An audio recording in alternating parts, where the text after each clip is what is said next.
মাঝে মাঝে আল্লাহ আমাদেরকে দুঃখ কষ্ট দিয়ে পরীক্ষা করতে চান, এগুলো আমাদের জন্য খারাপ নয়।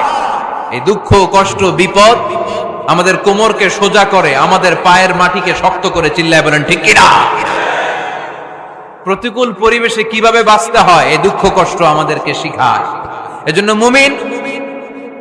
মুমিন বান্দার বৈশিষ্ট্য হচ্ছে দুঃখ কষ্ট বেদনা জ্বালা এগুলোতে সে আপসেট হয় না, সে হাল ছেড়ে দেয় না, সে ভরসা রাখে একজনের উপর। চিল্লায় বলতে হবে তিনি কে? কারণ মুমিন জানে রাত্রি যত গভীর হয় অন্ধকার তমানিসা ভেদ করে সুবহে সাদিক হয়। মুমিন জানে গর্ভবতী নারীর পেটের ব্যথা যেই দিন বাড়তে থাকে ওই দিনই নতুন মেহমান আগমনের সময় ঘনাতে থাকে। মুমিন জানে তার জীবনে দুঃখ কষ্ট বিপদ যত বাড়তে থাকে সুখের দিন কাছে আসতে থাকে। এজন্য মুমিনের হারাবার কিছু নেই। ইন্না মাআল উসরি ইউসরা, ইন্না মাআল উসরি ইউসরা। নবী হে, কষ্টের পরেই আছে আনন্দ, দুঃখের পরেই আছে সুখ। আপনি সমস্যায় পড়েছেন, ওই সমস্যার সমাধানও আছে না নাই? এই পৃথিবীতে এমন কোন সমস্যা আছে যেটা সমাধান নাই? কথা বলেন। সমস্যা তৈরি করেছে কে? আবার সমাধানও দিয়েছে কে? Allah doesn't create a lock without its key. Allah কখনো চাবি না বানাইয়া ওইটার তালা বানায় নাই। কথা কন। তালাও যেহেতু আছে ওই তালার চাবিও বানিয়েছে কে? মা আনজালাল্লাহু দাআন ইল্লা আনজালাল্লাহু লাহু শিফা। আল্লাহ দুনিয়ায় এমন কোন রোগ পাঠায় নাই যেই রোগের ঔষধ বানায় নাই, এমন কোন রোগ নাজিল করে নাই যেই রোগের কোন চিকিৎসা বানায় নাই, হয়তো সেটা আবিষ্কার হয় নাই। অনেকে ক্যান্সারের কথা বলতে পারেন যে হুজুর ক্যান্সার এমন রোগ, এই ক্যান্সার তার নাই কোনো অ্যানসার, কিন্তু বিজ্ঞানীরা বলতেছে এটারও অ্যানসার আবিষ্কৃত হচ্ছে। সুবহানাল্লাহ কইবেন না? কিছু কিছু ক্ষেত্রে হয়েও গিয়েছে। এজন্য দুঃখের পরেই আছে সুখ, কষ্টের পরেই আছে আনন্দ। এই দুনিয়াটাই এরকম, কষ্টের পরই আনন্দ। দেখবেন তারাবির নামাজ 20 রাকাত পড়তে কষ্ট লাগে না? কোমরে ব্যথা, হাঁটুতে ব্যথা, কিন্তু 20টা রাকাত যখন শেষ করে মসজিদ থেকে বের হই একটা আনন্দ আছে না নাই? কষ্ট করে পরীক্ষার জন্য প্রিপারেশন নিলেন আপনি কয়েক মাস, কিন্তু ফলাফল যখন ভালো হয় তখন একটা আনন্দ আছে না নাই? সারাদিন রোজা রাখলেন রমজানে, কি কষ্ট, তৃষ্ণায় গলা ফেটে যায়, কিন্তু ইফতারির সময় যখন রুহাবজা শরবতটা খাই কেমন লাগে? একটা আনন্দ আছে না নাই? এজন্য আল্লাহ বললেন فَإِنَّ مَعَ الْعُسْرِ يُسْرًا إِنَّ مَعَ الْعُسْرِ يُسْرًا। ও নবী, কষ্টের দিন মক্কায় অল্প কিছু দিন, মদিনাতে আনন্দের দিন অপেক্ষা করছে। আমাদের জীবনে যদি দুঃখ কষ্ট আসে আমরা ধৈর্য ধরবো, তাওয়াক্কুল করবো একজনের উপর, তিনি কে? কারণ আমরা বিশ্বাস করি কষ্টের দিন এটা চিরকালের জন্য নয়, সামনে আনন্দের দিন আমাদের জন্য সেট করে রেখেছে কে? বিপদে পড়লেই ডাকবো কারে? আমাদের অসুস্থতাকে সুস্থতায় পরিণত করে দিতে পারে কে? চাকরির জন্য পাগল পারা, চাকরি নাই, চাকরির ব্যবস্থা করে দিতে পারে কে? বিদেশে যেতে মনে চায়, পাসপোর্ট দিয়ে রেখেছি, ভিসা নাই, ভিসা লাগায় দিতে পারে কে? কিন্তু আমরা দুঃখ কষ্ট বেদনা কিছু একটা হইলেই সবার আগে আল্লাহরে শেয়ার করার আগে ফেসবুকে শেয়ার মেরে দিই। আছে না নাই? আপনাদের ফেসবুকে অ্যাকাউন্ট আছে নাকি? কার কার আছে দেখি?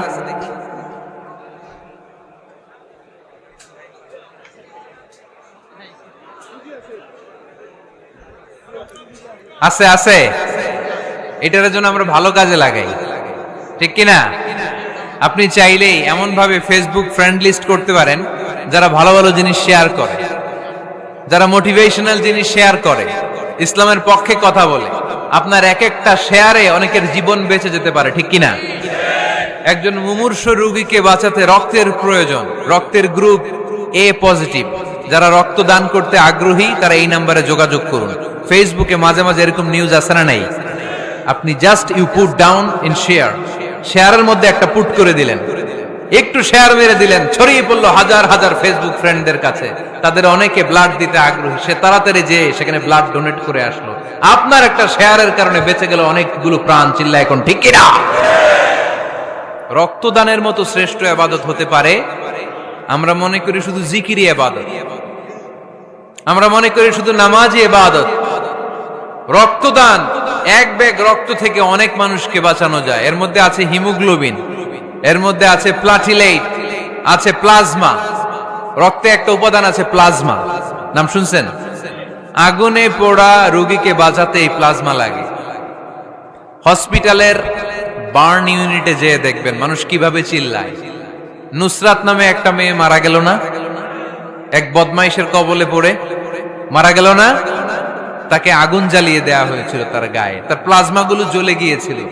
আগুনে পোড়া রোগীর যে কি কষ্ট, একটু দেখার জন্য হসপিটালের বার্ন ইউনিটে যাবেন, দেখবেন যে কি কষ্টে আছে তারা।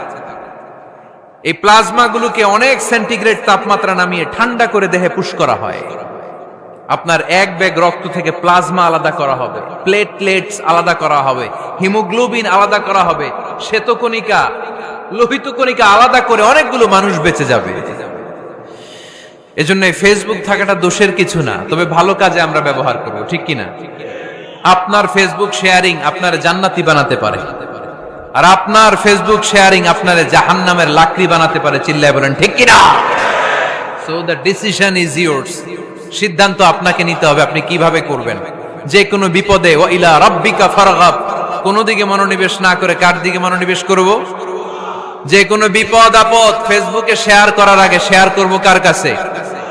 আমাদের যার যা লাগে আল্লাহ সবও যদি দিয়ে দেয়, আল্লাহর ধনভাণ্ডারের 1 ইঞ্চিও কমবে?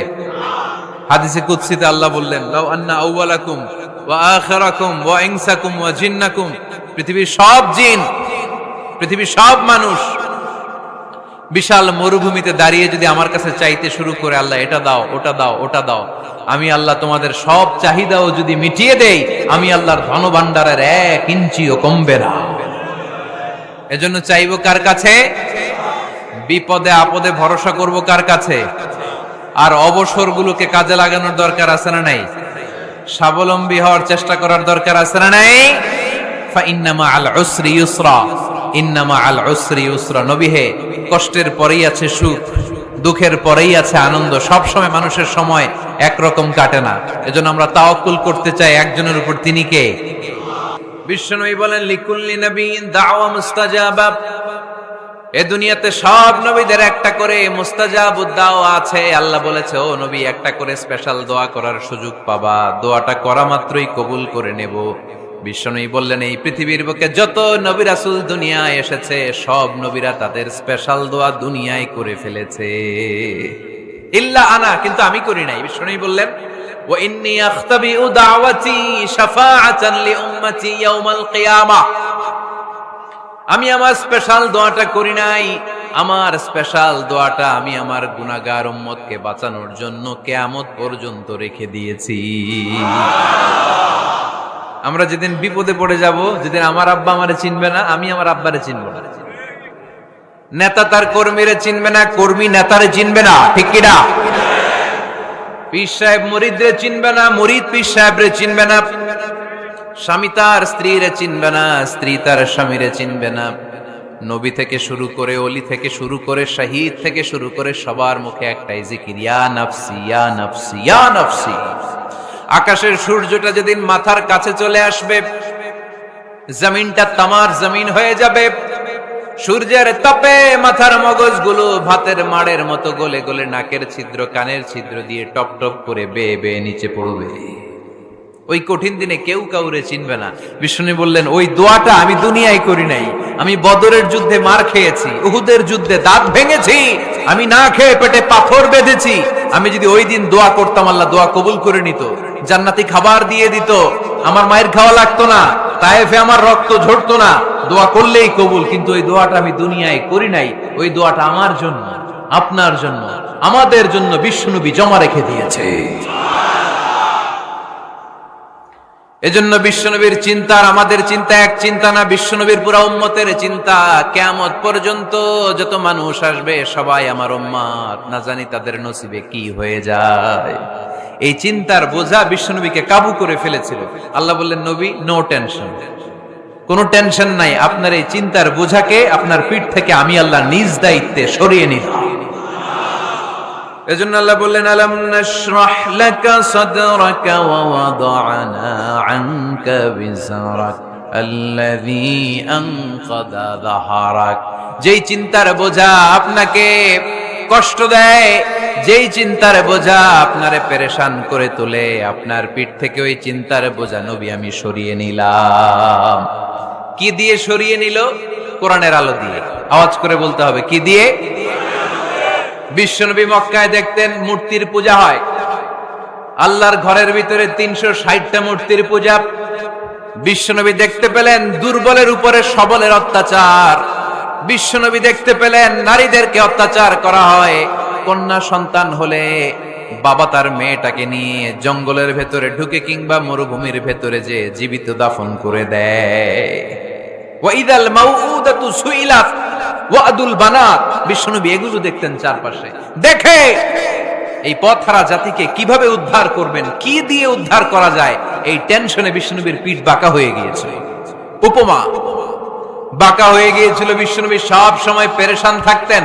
আল্লাহ বললেন, নবী টেনশনের দরকার নাই, হেরা গুহায় এমন একটা নূরের আলো দিয়ে আমি আপনারে আলোকিত করব, যার মাধ্যমে সব পেরেশানি দূর হয়ে যাবে।